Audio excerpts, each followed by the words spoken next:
gun. Ramos looking like he's got one more good run. Sips a little shaky, but his heart is still true. Oh, how that dog loves hunting with me and you. Sporting Dog Adventures, run boy run. Everything you need is here under the sun. The Sporting Dog Adventures podcast is proudly brought to you by Soggy Acres Retrievers. Remember, everyone deserves a Soggy dog. Hey, welcome to Dog Talk Live. I am Jeff Fuller of Soggy Acres Retrievers, and we are coming to you from southern Wisconsin, Delavan, Wisconsin to be exact, which is the home of our kennel. It is coming up on early February. I get my first group of dogs in for training here starting February 13th. We do 2 groups for 3 months. I had in the past always used March 1st as a kickoff date. This year we're going to do the middle of February because I'm going to take a week of vacation with one of my kids during the summer. And I also wanted to get done a week before we get to our teal season. So that means that we'll be a little bit earlier this week, but it will be nice because it takes away from the dead time of the year when there's nothing for me to do other than putz around on Dog Talk Lives. Not that I'm going to not do these. I'll still do Dog Talk Lives with everyone, and we will still enjoy getting your questions. So as we look at Dog Talk Live, the key of Dog Talk Live are questions. Your questions, that is. I am here to answer any questions, whether they are puppy related, training related, hunting related, or anything else that I may have been of service with. We want you to type them in as a comment. Also, if you're watching, let us know where you're from and let us know what kind of dog you have. Again, it is pretty cold here. We're looking at about 25 today. I think we've got winter storm watch for this weekend, so it'll be cold this weekend. And we're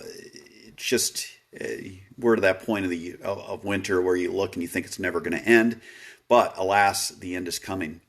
Again, please let us know what questions you have. I'm going to put up my email, sportingdogtv@gmail.com. If you have questions that you don't want to ask to us on here, feel free to go ahead and ask later.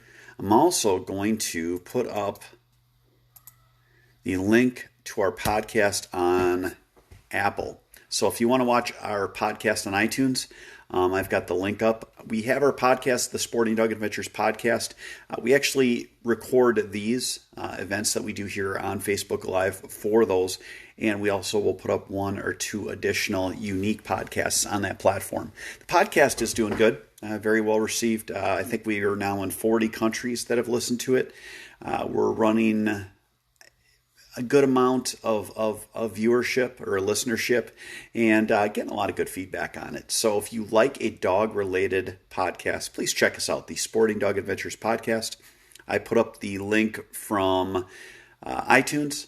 We also run Spotify, Pandora, Amazon, Anchor, Pocket Casts, a few others. This part of the podcast is brought to you proudly by Mech Outdoors. But we're on quite a few different platforms where we bring you guys something similar to what we're talking about here, which is dogs, training, and try to answer any questions. Bethany is checking in. Good to see you, Bethany. Again, as you check in, please let us know where you're from. Let us know what questions you have, and we will go from there. I'm trying to think. So we're getting dogs in for training. Our gun dog program takes 3 months. In that 3 months, the first 6 weeks are basically built on building the base for the dog for their training. I work on their force fetch or trained retrieve, their e-collar, conditioning, and then reinforcement and their obedience. With the whole thought process being, before I take a dog into the field, I want them to be completely under control. We work with our introduction to firearms, introduction to birds, and pretty much try to work with them in dog huts, on dog stands, and get everything set so that the dog has seen everything prior to taking them out to the field. So it's kind of a process. When you are training a dog, I see so many people that ask, well, what about this or what about that? Your three main things you're working on are your e-collar conditioning, e-collar reinforcement, your obedience, and your force fetch. Those are the three main areas that you're going to work on with a young dog. You don't skip any of them because they all kind of relate to each other and they all are part of the building process. If you skip through these processes, either one or the other or all, and you shorten them too much, you'll see it later in your training. I will see people that will talk about how they don't do X, Y, and Z with their dogs because they don't believe in it, but they're also the same people that are going to run into issues when they try to get to more advanced levels of their training. So you want to make sure you're doing your e-collar work, your obedience work, and your force fetch work so that you can have your dog in a position so they can succeed. Again, you're building the base of your house or the base of your training, and that's the foundation. Then you're going to build up as you train on more things. Hello, Mr. Melton. How are you doing? Guys, let me know what questions you have. I don't think a good Dog Talk Live is me sitting here blathering for 15 minutes. On that note, we do 15 to 30 minutes. We try to answer as many questions as we have. If you have questions and you're watching this after when it's no longer live but just a video, please put your questions in as a comment. We will try to answer them at a later date. Our show is, our podcast is the Sporting Dog Adventures podcast. We are here on our Facebook page, the Sporting Dog Adventures page. It is, my goodness, how long have I been doing this now? I'm on 11 years of content creation between the show and also the TV show and the podcast. At a point, I did 2 seasons of the National Bird Dog Challenge. I was the host of that. So it's been really fun. I enjoy doing content. I enjoy trying to get people involved in the sport that I love. I'm actually selling all of my camera gear right now. I think I've got most of it sold. But just hit the point where I'm not gonna film anymore. But it's still fun to connect with people, to try to get more people involved in the sport we love. Josh is checking in from Denver. Owns 5 Labradors from 1 to 14 years old. What's been the hardest challenge starting my kennel? Josh, I think the hardest thing starting any business is just funding. Being honestly, it's not as much about the kennel. If you know how to train, you understand how to raise a litter, because you have a good vet. From there, it is having the money so that you can do things the right way and also market. I got started back when Facebook was newer. There weren't many kennels on Facebook. Worked really hard on the social media part to get our name out there. And then once my career in law enforcement ended, we ended up where we started the TV show. But when I talk about marketing, I mean, Facebook at that time, there weren't anybody that even had web pages hardly. So we had a web page, we had Facebook, and we grew it. And the one thing I can tell you from a kennel perspective is many will say that I am lucky and that other folks like myself are lucky that have made it. But at the same time, it's always interesting to me because the same folks that are saying that I'm lucky don't have a podcast when they're free to perform or free to put on. They don't work on their Facebook page or even post on their page. They don't do a Dog Talk Live. So it's honestly having the ability or dedication to work hard and then also to have the money so that you can put out your different things. When I first started selling puppies, I didn't have money to market per se. I wouldn't even have known how to market, but I started putting my litter announcements up on pinups at different, there's Gander Mountains around here. They always had a bulletin board where you could put a pinup up and then you do little cuts on them where you can pull the phone number off. And again, looked at that, looked at what other people in the dog world were doing to be successful, and picked what I liked that they were doing and tried to mimic it and do it in my own style.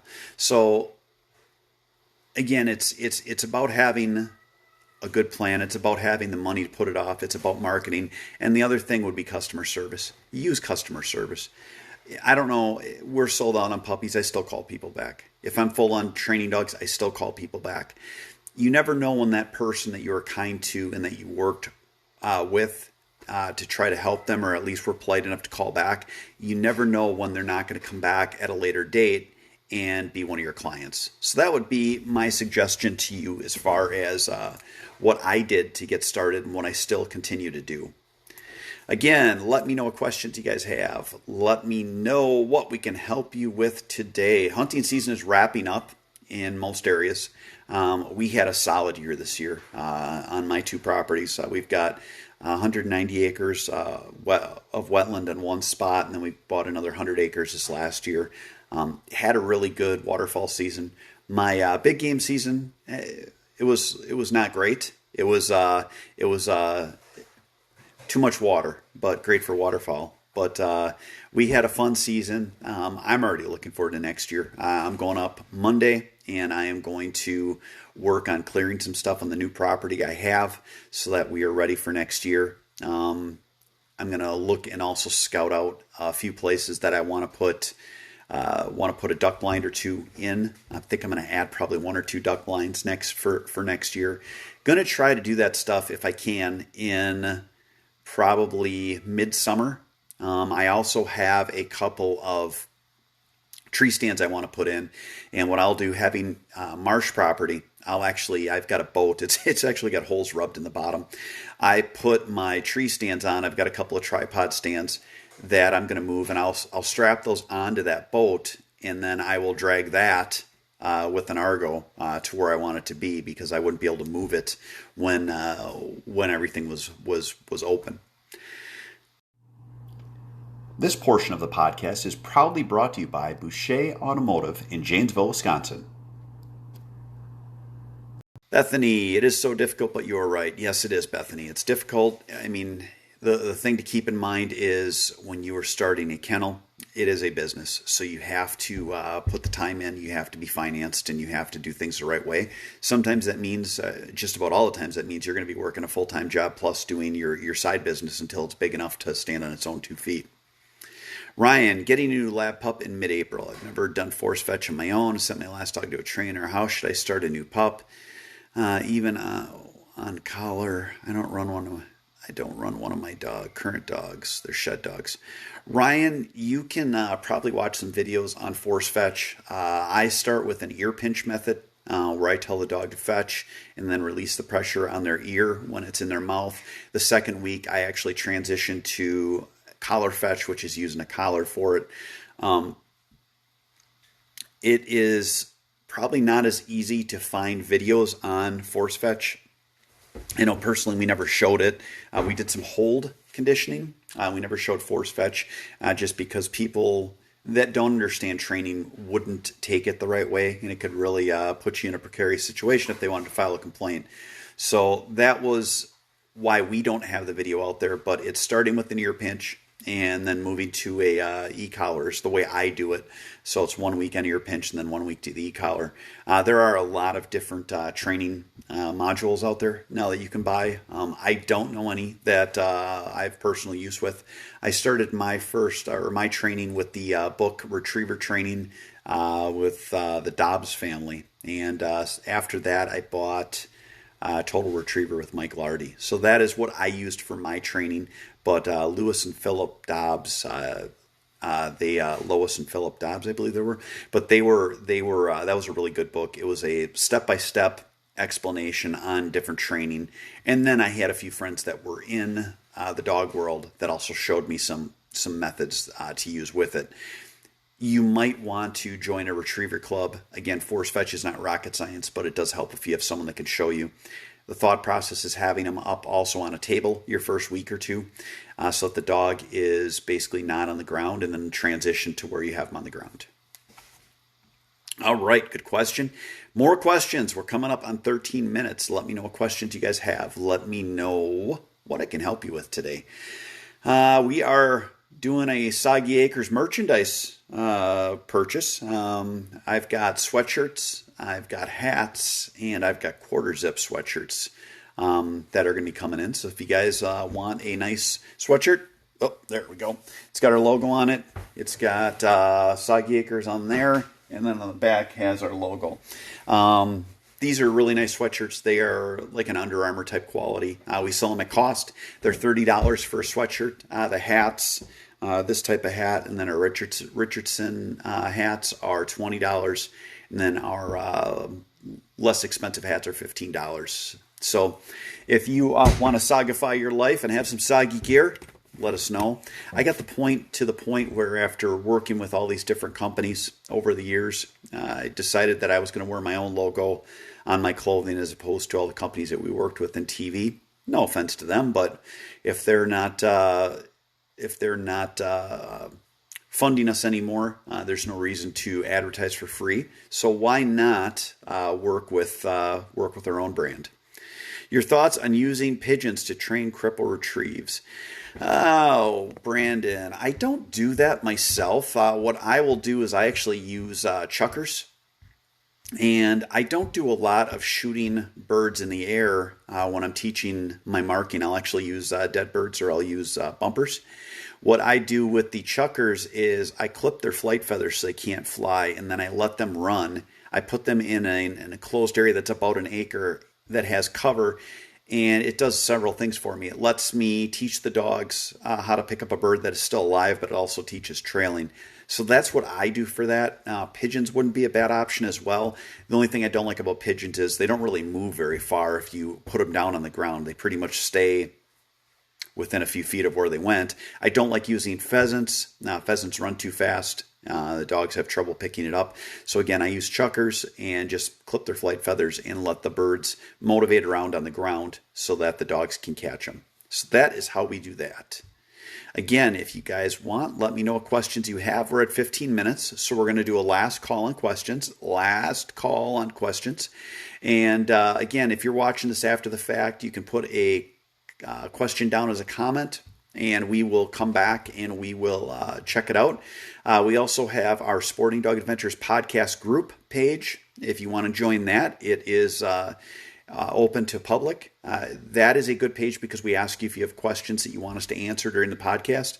Our podcast, the Sporting Dog Adventures podcast, is the fastest growing podcast on dogs in the podcast world, or at least I think it is. We always have a main topic, a training tip, and a hunting tip. So it is, I guess, a format similar to how we did our TV show where we had different parts. But we try to hit on a main topic and then give you a training tip as well as a tip for hunting. So it is a fun thing to put out. I think you'll enjoy it. I keep those around about 20 minutes. That keeps them at an interesting level for me. I have found my personal preference for podcasts is between 15 and 20 minutes. I guess I'm too ADD to have it be longer than that. And I don't like going back to revisit a podcast to start in mid-podcast so that I'm having to remember what they were talking about during it. So again, we are on iTunes, we are on Spotify, Amazon, Pandora, Anchor, and about 10 other platforms. Please check it out, and if you are on one of those platforms and check it out, please give us a thumbs up, a 5-star rating, or whatever else you can. So that's going to be it for today's Sporting Dog Adventures podcast and Dog Talk Live number 100.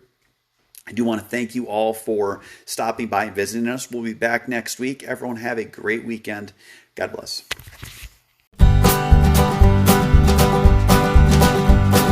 Hey, pretty mama, go and grab the scattergun. Ramo's looking like he's got one more good run.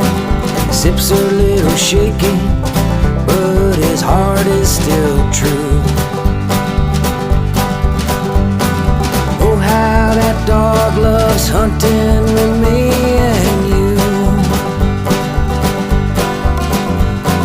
Sporting Dog Adventures, run, boy, run. Everything you need is here under the sun.